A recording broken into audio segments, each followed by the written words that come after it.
Finalmente a história do ouro do francês veio à tona em Outlander. Só que o que foi contado ali pra gente até esse momento não tem todos os detalhes sobre esse ouro. Inclusive, a gente percebe que o Jaime fica sabendo sobre o ouro só nesse momento, pela boca do Art Buck.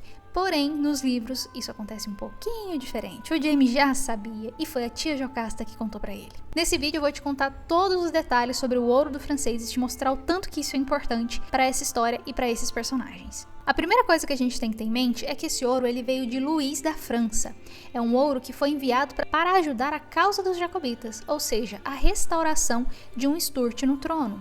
Porém, esse ouro ele chegou tarde demais. Quando a gente fala que ele chegou tarde, quer dizer que se ele tivesse chegado uns 2 meses antes, tinha dado tempo do pessoal utilizar esse ouro ali durante aquelas batalhas e evitar todo aquele massacre que teve em Culloden.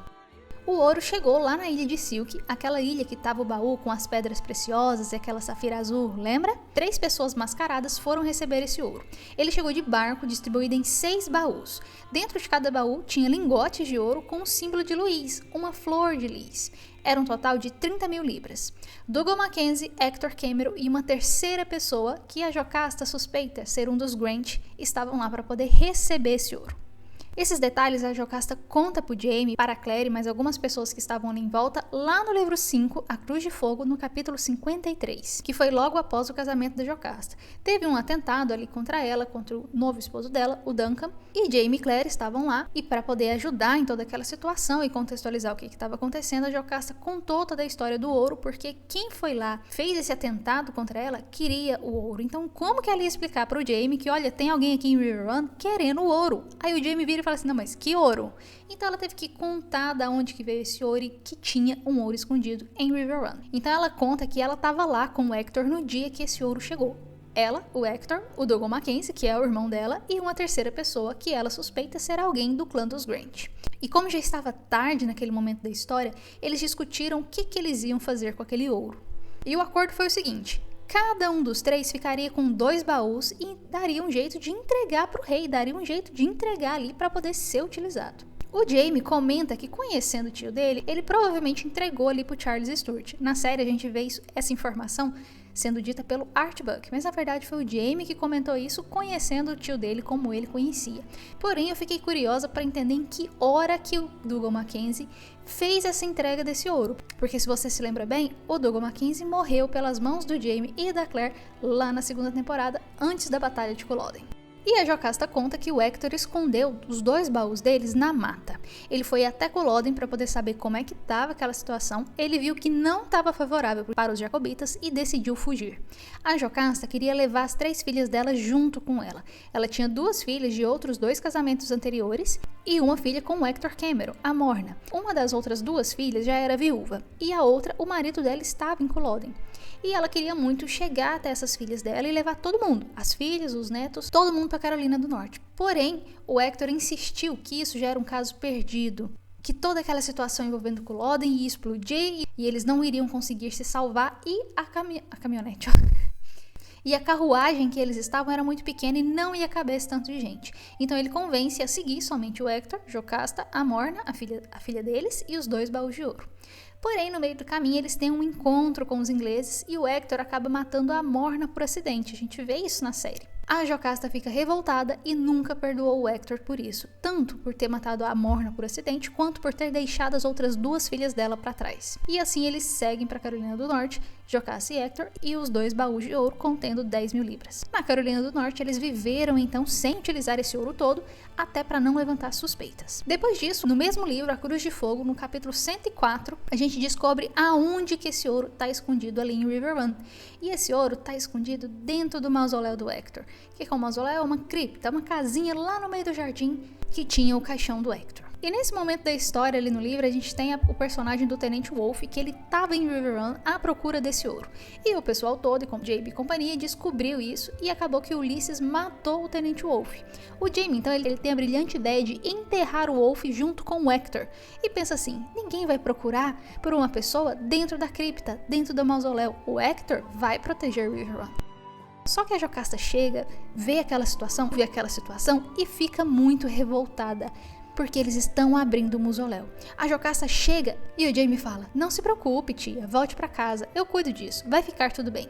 Não, Jaime, não faça isso, feche-o de novo, feche-o, pelo amor de Deus. Quando Jaime abriu o mausoléu, ele viu 2 caixões, e entre esses 2 caixões, um corpo. Esse corpo era do Dr. Rawlings. Se você se lembra bem, Dr. Rawlings era um médico ali da região, e o Jaime acabou dando para Claire a caixa de ferramentas e o livro com todas as anotações do Dr. Rawlings para Claire. O Hector havia matado o Dr. Rawlings e escondeu o corpo dele lá no mausoléu, mas a intenção dele era em seguida desfazer desse corpo, porém o Hector acabou falecendo no dia seguinte desse ocorrido. O segundo caixão tinha o nome de Jocasta, e logo Jaime pensou: por que não colocaram o Dr. Rawlings dentro do caixão da Jocasta? Se alguém abrisse o mausoléu por qualquer motivo, ninguém ia abrir o caixão. A Jocasta era egoísta, mas ela não era burra. A Jocasta disse que o Wolf poderia ficar no chão junto com o Dr. Rawlings. O Jaime perguntou por que ele não podia colocar no caixão dela. Ela disse que eles eram vermes e que poderiam apodrecer no chão. Jaime ignorou e começou a afastar os blocos de mármore para entrar no mausoléu. Jaime abriu o caixão com o nome de Jocasta e viu o ouro com o símbolo da flor de lis. Nesse momento, então, eles descobrem a localização do ouro em River Run. A Claire, ela tinha o caderno do Dr. Rawlings, e nos livros a gente vê em vários momentos ela folheando esses livros e explicando aquilo que ela estava vendo das anotações dos pacientes que ele tinha. E um dos pacientes do Dr. Rawlings era justamente a Jocasta e o Hector, e ela já havia visto várias anotações sobre a Jocasta e tinha lido aquilo para poder entender um pouquinho mais de como que o Dr. Rawlings estava tratando a Jocasta e o que ele havia notado sobre o quadro dela em relação aos olhos dela. Só que em uma das páginas ela havia visto um desenho de uma flor de lis e escrito aurum, que é ouro em latim. A Claire imagina então que o Dr. Rawlings descobriu sobre o ouro, fez as anotações no caderno e em seguida o Hector descobriu que o Rawlings sabia do ouro e acabou o matando por isso. Porém agora não dava para perguntar a nenhum dos dois o que havia acontecido. Isso tudo aconteceu no ano de 1771. Depois disso, no ano de 1774, capítulo 54 do livro 6, acontece o churrasco da Flora MacDonald, em que nesse evento, que aconteceu em River Run, a Jocasta teve um episódio de uma dor muito forte no olho dela. Ela tinha um glaucoma, uma pressão muito alta no olho, e ela acabou se afastando ali daquele evento para poder ir para a sala, onde não havia ninguém, para tomar um pouco de Laudanum, que ela deixava na cestinha de costura. Porém, enquanto ela estava lá, ela ouviu uma voz que ela já ouvira 2 vezes na vida. A primeira, há mais de 20 anos, em uma hospedaria na Escócia, e outra vez, no casamento de Brianna com Roger. A voz chegou e exigiu saber aonde estava o ouro, que ele iria levar esse ouro para o seu legítimo dono, que Jocasta e Hector haviam guardado, e que ele não importava o tanto que eles haviam gastado, mas que o ouro não era deles, nunca fora. Ele queria saber aonde estava e ele cuidaria do resto, e apertou e torceu o pulso de Jocasta, deixando uma marca roxa. Jocasta acertou ele com uma tesoura, uma faquinha, que estava na cesta de costura, e o acertou bem no meio das pernas, machucando. E após essa situação, Jaime e Claire são chamados para poder auxiliar a Jocasta em sua recuperação, e a Jocasta conta sobre esse ataque que ela teve. E eles até pensam em procurar se tem alguém mancando, alguém que está machucado andando pelo churrasco. O Ian pergunta mais sobre o dia do casamento de Brianna. O que aconteceu? O que essa voz falou? E Jocasta responde: sim, foi no último dia.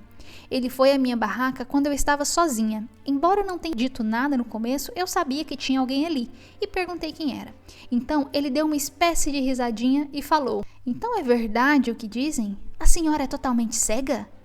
Não está me conhecendo, senhora Cameron? Eu era amigo do seu marido, embora faça muitos anos desde que nos vimos pela última vez, no litoral da Escócia, numa noite de lua. E Jocasta continua: então de repente eu me lembrei e falei: posso ser cega, mas conheço bem o senhor. O que deseja? Mas ele já havia ido embora, e um segundo depois, Jocasta ouviu Faedre e Ulisses conversando e vindo em direção à barraca. Ele os tinha visto e fugido. Depois de toda essa conversa e de se recuperar um pouco, Jocasta pede Ulisses para mostrar uma coisa para Jaime. Ele o leva até a despensa do mordomo no subsolo e mostra um buraco na parede atrás de uma prateleira, um nicho vazio. Lá tinha parte de um lingote de ouro. Estava raspado, de forma com que eles iam usando ao longo do tempo para a manutenção de River Run, de forma a não levantar suspeitas. Até a última vez que Ulisses olhou, o restante do ouro ainda estava no mausoléu, porém não tinha como confirmar durante aqueles dias, considerando que estava tendo aquele churrasco da Flora e estava cheio de gente. Nesse mesmo livro, Um Sopro de Neve e Cinzas, no capítulo 99, o Duncan conversa com a Brianna e conta que todo o ouro havia sumido. Duncan pergunta a Brianna se ela viu alguma coisa suspeita perto do mausoléu do Hector. Brianna conta que Jaime, o filho dela, havia visto um fantasma saindo do mausoléu. Duncan, então, conta que havia sumido tudo. Brianna, eufórica, pergunta: como assim sumiu tudo? Quando você descobriu?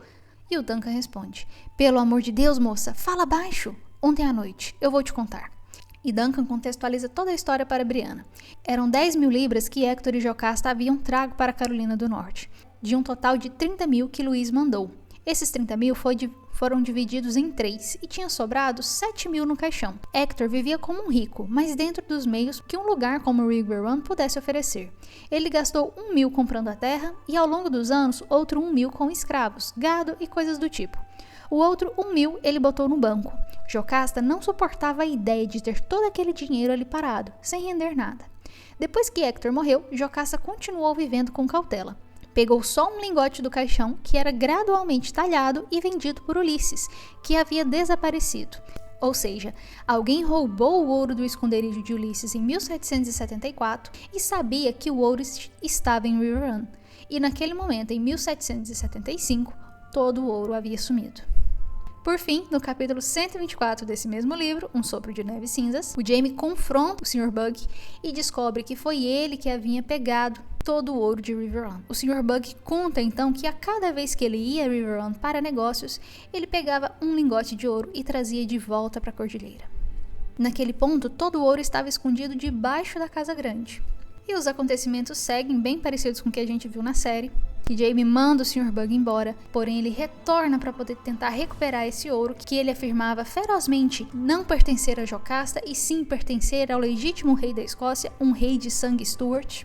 E o Ian acaba matando a Sra. Bug, a Mordina Bug, por acidente, em meio a uma tempestade de neve que estava ocorrendo, enquanto ela tentava recuperar esse ouro debaixo da casa. Depois de todo esse ocorrido, Jaime então particiona um pouco do ouro para ele utilizar nos meses que virão em sua jornada de retorno para a Escócia, e o restante ele esconde na Caverna do Espanhol, que é uma caverna que ele descobriu em uma das suas explorações junto com Jaime pela Cordilheira dos Frasers.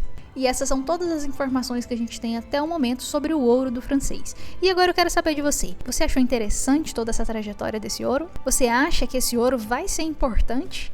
Você acha que a Brianna e o Roger vão pedir pro Jaime mostrar pra eles aonde é essa Caverna do Espanhol? Deixa aqui seu comentário que eu quero saber, curte o vídeo, se inscreve no canal para acompanhar mais vídeos sobre Outlander e a comparação da série com o livro.